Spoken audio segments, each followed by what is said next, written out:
নিজের মুখের দিকে তাকালে আজকাল ভয় লাগে। চোখের নিচে ক্লান্তির ছাপ, হৃদয়ের কোণে জমে থাকা এক পুরো অভিমান, সব মিলিয়ে অচেনা এক আমি। আচ্ছা, আগে কি এমন ছিলাম?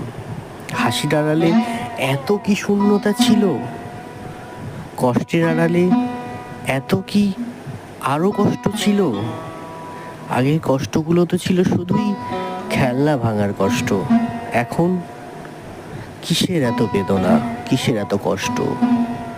আজকাল নিজের আয়নায় হাত রেখে নিজেকে বলি, আমি কি আমি, নাকি এ কোনো এক অচেনা আমি?